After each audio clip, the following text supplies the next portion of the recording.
Okay, I think we're on here, and we're going to go ahead and get started and look forward to our time together this morning.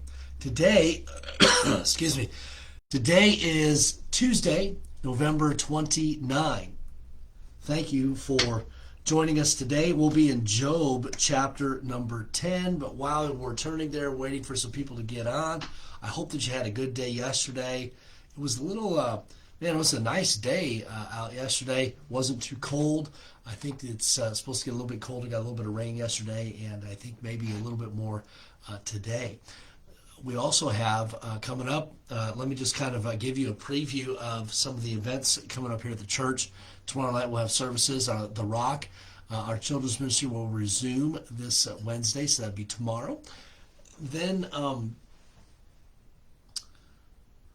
Sunday, our choir is performing, not performing, I guess, we're putting on a Christmas cantata. And I would like to invite you all to be there for that. That'll be at 10:30. It'll be a great time of worshiping our Lord.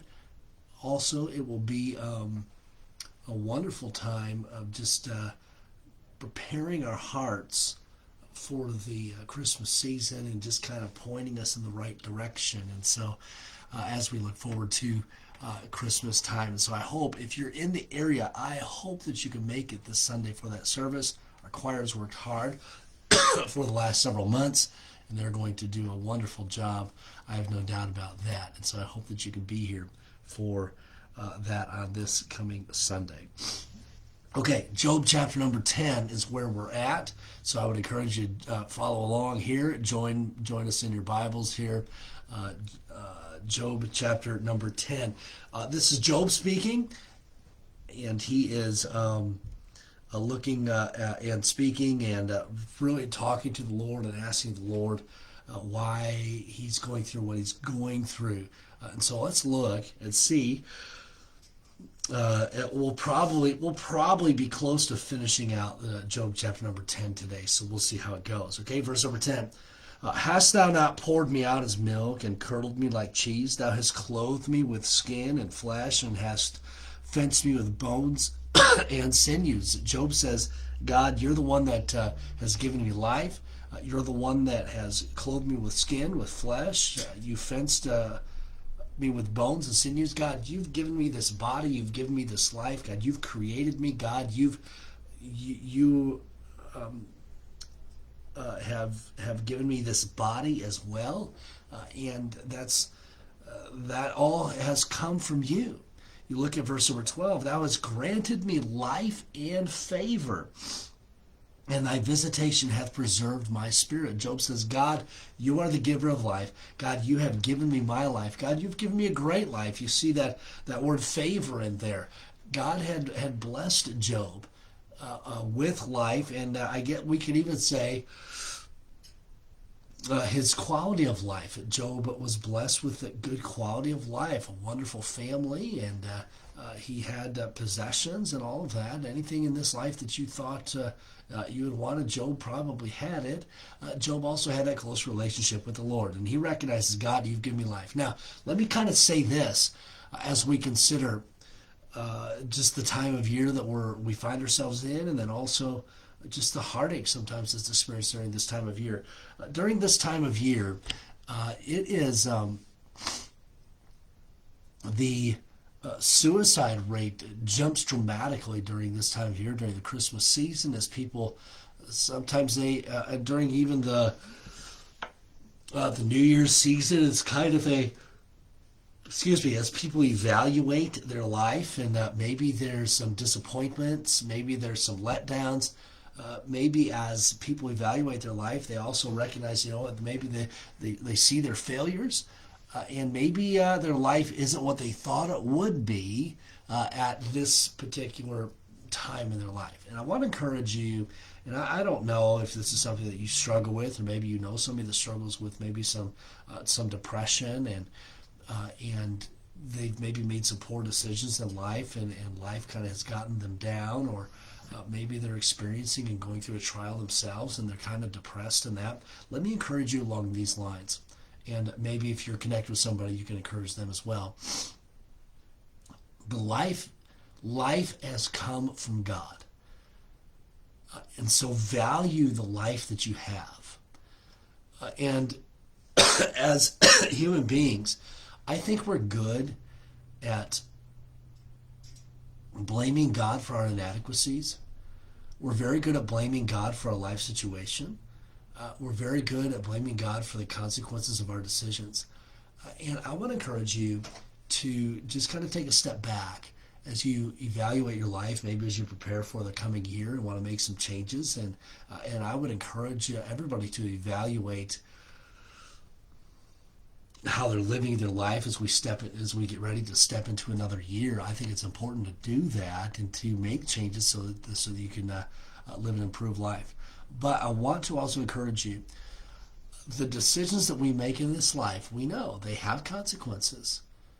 And it's important for us to remember that and not blame God because of our poor decisions. You see, we make decisions and we think God's going to clean up the mess and God's going to take care of us. We can live how we want. We can live in the world and all of that. And that's what we think sometimes.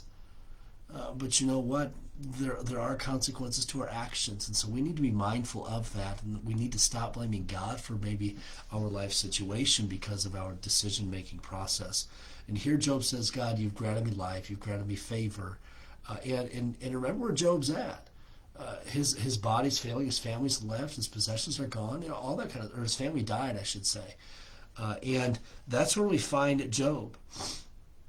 And he says, God, you've given me life and favor. And so don't despair during the difficult days of life. It ought to bring us back to the fact that, God is in control, God's in charge, we need him. Okay? Now, verse number 13. And these things hast thou hid in thine heart. I know that this is with thee. Okay? And that's a reference back to the previous verses. Hey, these things hast thou hid in thy heart. Hey, God, you've given me life. God, you've created me. And then we also step into this. He says, I know that this is with thee. Verse 14, if I sin. Okay, Job says, hey, God, I know. If I sin, then thou markest me. And thou wilt not acquit me from mine iniquity. Referencing back to verse number 13, I know that this is with thee. God, I know your character. God, I know who you are. I know you're a just God. And if I sin, God, I know that there are going to be consequences from that. If I be wicked, verse number 15, woe unto me. And if I be righteous, yet will I not lift up my head. And Job saying here, man, my wickedness, yes, it ought to be punished. My sin, it ought to be punished. And if I be righteous, Job says, it's not me. I'm not going to lift up my head in arrogancy and pride, or with arrogancy and pride, but rather I'm going to remain humble. He says, right now, in verse number 15, he says, I'm full of confusion, therefore see thou mine affliction. Job say, hey, I don't know the reason why I'm going through what I'm going through. I don't know the reason for my downfall here in my heartache and my body failing me. But God, you see my affliction. God, I don't know the reason, but I know that you're in control. God, I don't know the reason, but I know that you've got a plan. And then you get to verse number 16. For it increaseth. Thou huntest me as a fierce lion. And again, thou showest thyself marvelous upon me. And speaking of really to how that the lion, it pursues its prey. That's how God pursues each one of us. He desires us. And he loves us. And you think about this, for it increaseth, as we think about this, think about maybe even the pride from verse number 15 that we can often get when we are living righteously. We think, man, look at me. And let me just remind you of this. There's just kind of a thought as we think about our righteousness. Remember, the scriptures say that our righteousness is as filthy rags. Okay, we got to be mindful of that. And we ought not to think of ourselves more highly than we ought to think. We need to remain humble. We are just sinners saved by grace. Think about this now. We're not better than anybody. We're not better than anybody. Doesn't matter who we think we are still sinners, we're still mankind, and we still need God. And so we might think, man, look at me, look at what I'm doing, look how righteous I am, look at how I dress, look how good I am. I'm glad I'm not like that person down the street that just doesn't have it together. That is a poor spirit and a poor attitude to have, and that is an indicator of the pride that we have in our life. And Job says in verse number 15, if I be righteous, yet will I not lift up my head. Hey, even though I'm doing right, living right, and man seem to have things together, I'm going to remain humble. I'm going to remain humble. And that's something that as believers we need to do. Man, we feel sorry for the world, those that don't know Christ. And pray for them and be a witness and be that testimony. And for the believer that is just getting started, that is growing in their faith, don't put them down. Don't stomp on them. Don't shun them. They need a friend. They need some encouragement. They need somebody to help lift them up and teach them how to live for Jesus Christ. Be thankful that you've got what you've got and be willing to share it with those who don't have it. We're not better than anybody. And so don't be pharisaical in nature and say, look at me, I go to church 3 times a week, and I dress this way, and I wear this, and I don't go there, and I go there, and I don't talk this way, and I do talk this way. Don't have that highfalutin opinion of yourself, so much so that you can't communicate with others, and so much so that you look down your nose at others. Listen, people just need to be loved. People need to be cared for. People need Jesus. And you and I are the vessel that God has chosen to share Jesus with others. You and I are the vessel that God has chosen to be an encouragement and to uplift others. Are you being an encouragement to others as they in their faith? Or are we looking down our nose at them?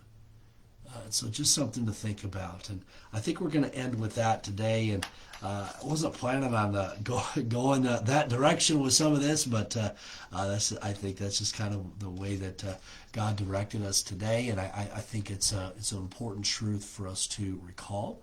It's an important truth for us to practice.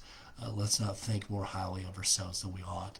And let's be mindful of the opportunities that we have to be an encouragement to others. Okay, now let me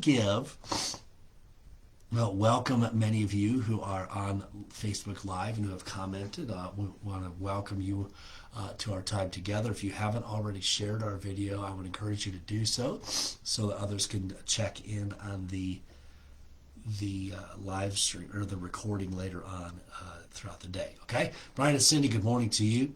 Hope you guys have an awesome day today.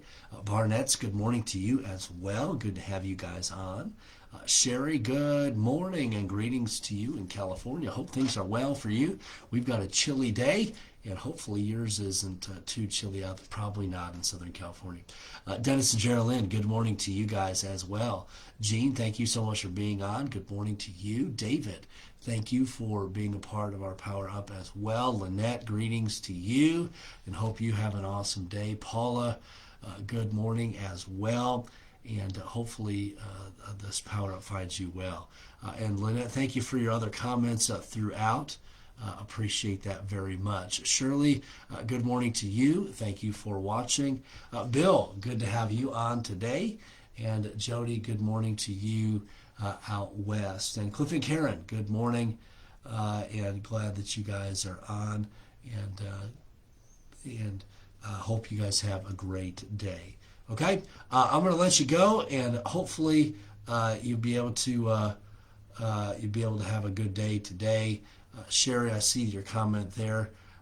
I'll be praying for you, your family there, and so sorry to hear about your mom there, but we'll be praying for you today for sure. Okay, Lord bless you all. Have a wonderful day, everybody.